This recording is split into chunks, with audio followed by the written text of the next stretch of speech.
Uesugi Kenshin was one of the greatest warlords in Japanese history. He is mainly known for his clashes against Takeda Shingen, facing him 5 separate times at the Battle of Kawanakajima. He is known for defeating Oda Nobunaga's army at the Battle of Tadorigawa in 1577. Yet recently, Japanese historians have entertained the idea that one of their most fearsome warriors, who many have claimed to be the avatar of the war god Bishamonten, was actually a woman.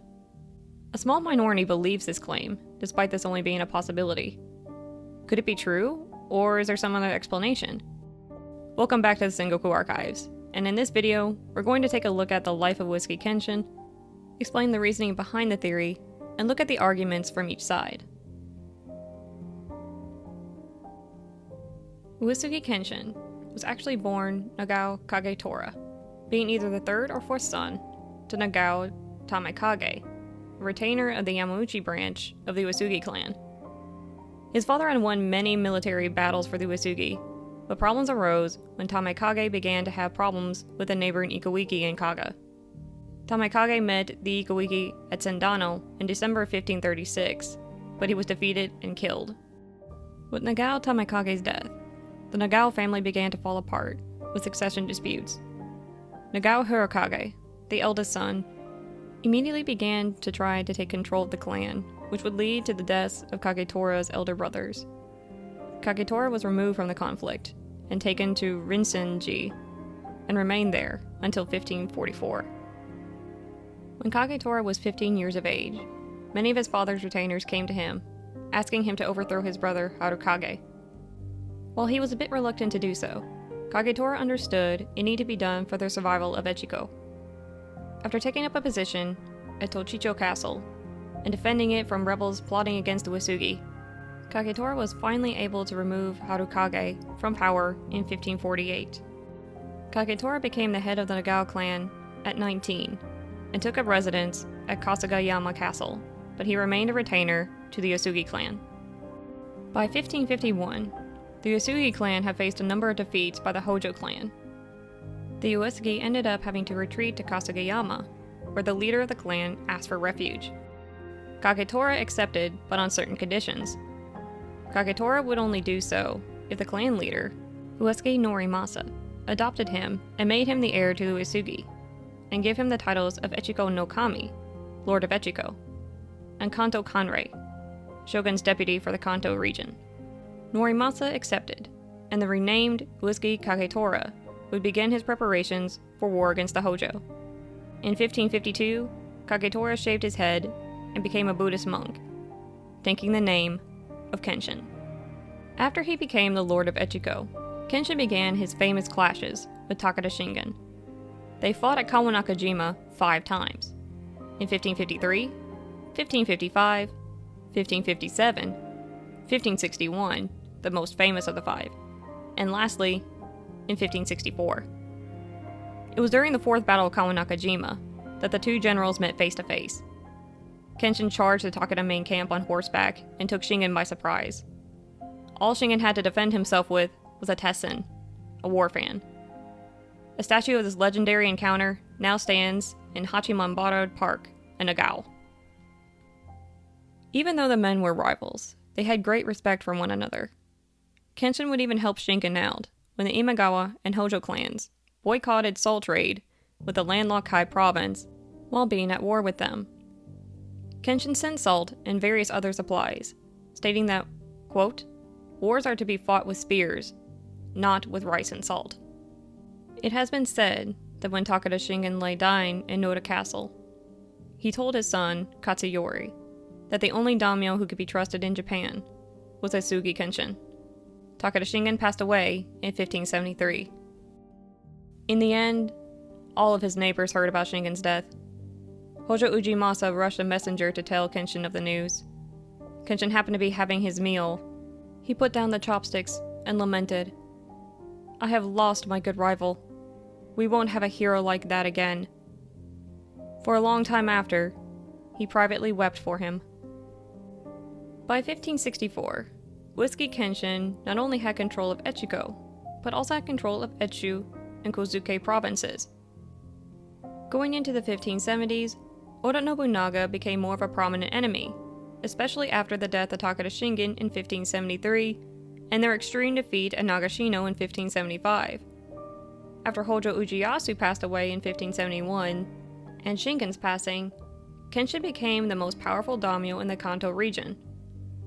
After Kenshin captured Nanao Castle, a castle that was held by an Oda ally, Nobunaga moved to take on Kenshin. Nobunaga sent about 50,000 men, with most of his famous generals, to face Kenshin at Todorigawa, who only had 30,000. Kenshin anticipated Nobunaga's every move, and the Oda suffered defeat by the Uesugi army in 1577. Unfortunately, this would be the last battle Uesugi Kenshin would fight. Kenshin began to rally his forces for the continued fight against Nobunaga, but poor weather and the winter months kept Kenshin from launching the attack. On April 19, 1578, Uesugi Kenshin passed away before he could launch the attack on the Oda. We do have records and a translation of his death poem, which goes as follows. Even a lifelong prosperity is but one cup of sake. A life of 49 years is passed in a dream. I know not what life is, nor death. Year in, year out, all but a dream. Both heaven and hell are left behind. I stand in the moonlit dawn, free from the clouds of attachment. There is a bit of mystery surrounding his death. We'll be diving into them next, but we need to eliminate one cause of death before we continue. There is a theory that a ninja hid in the latrine, and Kenshin was fatally wounded while using it. This theory is not very likely because of Kenshin's poem. It was written before his death, which makes the idea of an assassination less likely. The cause of death has been disputed for many years, and many illnesses have been listed as possible causes.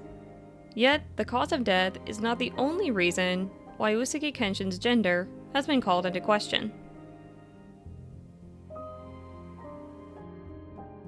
Tomeo Yagiri was a Japanese novelist who put forth the idea that Uesugi Kenshin was a woman. While Tomeo has brought up other extreme and controversial theories before, all which have been discredited, this one has people thinking. His evidence comes from different sources.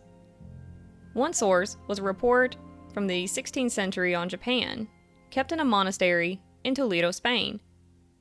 It was written by someone known as Gonzales to King Philip II.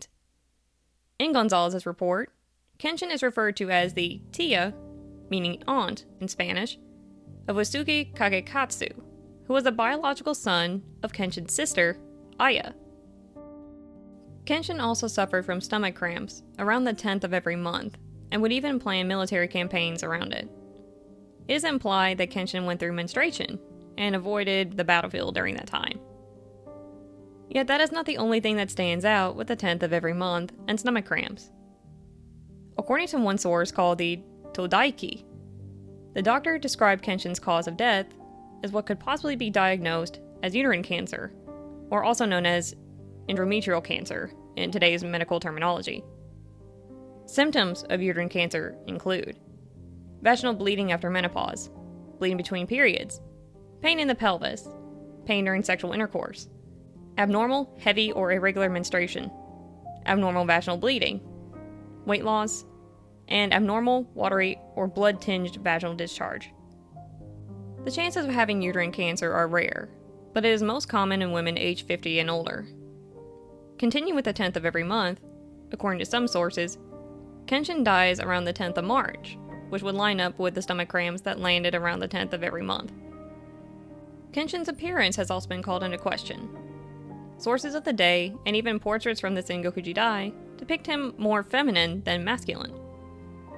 Looking back to the report that Gonzales wrote, Kenshin is referred to as an aunt, not an uncle, to Uesugi Kagekatsu, which, given how subtle the Japanese language is, this is a bigger deal than it may seem. As for his appearance, it has been altered since the Sengoku Jidai. Interestingly, Kenshin's portraits, especially those from the Edo period, depict him as extremely masculine. He also liked what is considered to be extremely feminine interests, such as historical novels, poetry, and calligraphy. There is also the fact that Kenshin was the only man to enter the women's quarters of the Kyoto Imperial Palace. which was at the time the house of the shogun. Last but not least, Kenshin never married, never had a concubine, and never had any children of his own, although he did adopt. While this is not the strongest case for the theory, it is thrown in with the other points, despite this being common knowledge. While some believe the theory that Uesugi Kenshin was a woman, there are others that defend that Kenshin was a man. The main argument, though, is not well supported, and it's downright sexist. The main point that has been brought up is that a woman could not succeed leadership of a samurai clan. That point completely ignores the prominent women of the Sengoku Jidai, such as Tachibana Ginshio and Io Naotora, who successfully led their clans. There is also the point that hiding his gender from birth would have been a problem. Kenshin did have 3 older brothers, so changing a son into a daughter would have been pointless, considering that sons were favored more than daughters. Given his appearance, it is possible that Kenshin just happened to look more feminine than masculine, which is a high probability. It is unclear why there was a shift in appearance in his later portraits. So, who's right? In my personal opinion, after considering all the evidence, I believe that Uesugi Kenshin was a man. We'll never know otherwise due to the unknown location of his remains, which moved with the Uesugi clan from domain to domain, and even the shogun, most likely the Tokugawa, was never told where his remains were located. This rules out DNA testing, at least until Kenshin's remains are located, but that is a very slim chance. I will not be able to give a counter-argument for the source referring to Uesugi Kenshin as Tia or aunt. Since I don't have the primary source in hand, it will be impossible to prove or disprove. Given Kenshin's feminine appearance, it could have been a nickname or a mistranslation of the Japanese language. The monthly stomach cramps are not just a sign of menstruation. There are other things that can be linked to chronic stomach cramps, or recurrent abdominal pain, RAP. The long list includes anxiety, depression, lactose intolerance, heartburn, constipation, urinary tract infection, abdominal migraines, which are stomach pains that come back a lot without a known cause, stomach ulcers, liver or gallbladder problems, inflammatory bowel disease, irritable bowel syndrome, infection from a parasite, and cancer. In my opinion, it is the liver problems that Kenshin would have suffered from. To put things bluntly, Uesugi Kenshin was a known drinker. With the amount of alcohol consumed in his life, it is possible that he suffered from liver problems because of it. There is also the fact that the cause of death listed in most sources is esophageal cancer, at least according to the symptoms given. These symptoms include difficulty in swallowing, unintentional weight loss, chest pain, heartburn, indigestion, coughing, and hoarse voice. Chest pain was a symptom that was recorded in the sources talking about Kenshin's final days, and it seems possible for his cause of death to be esophageal cancer, but then again, this is without today's medical examinations and diagnosis. Also, this is just going off of what has been recorded. I'm just a researcher, not a doctor.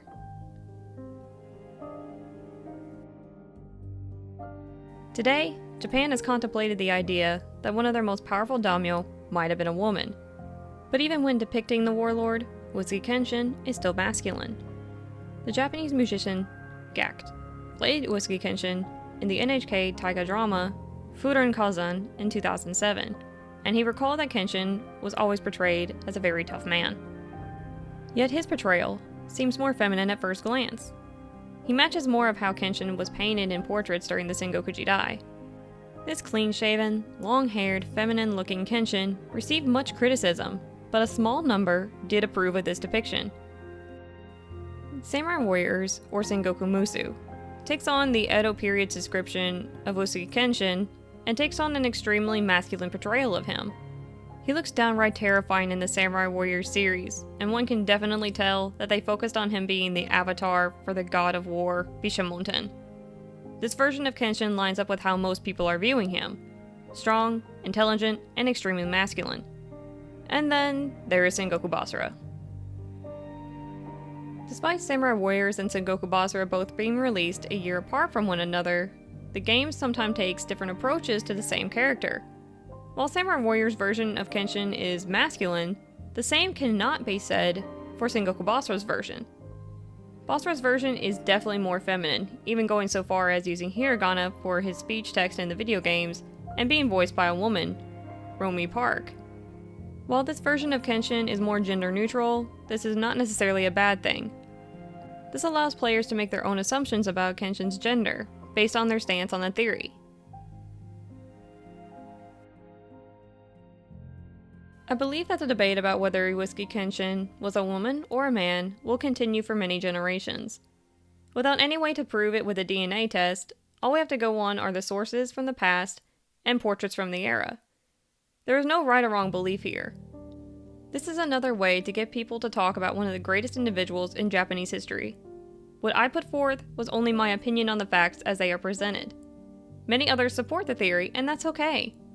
Theories are meant to be debated, and they strengthen the historical minds by allowing room for some historical detective work to help us give a better idea on what the truth could be. The case of Uesugi Kenshin's gender may never be solved, but it is something that we can debate on for years to come.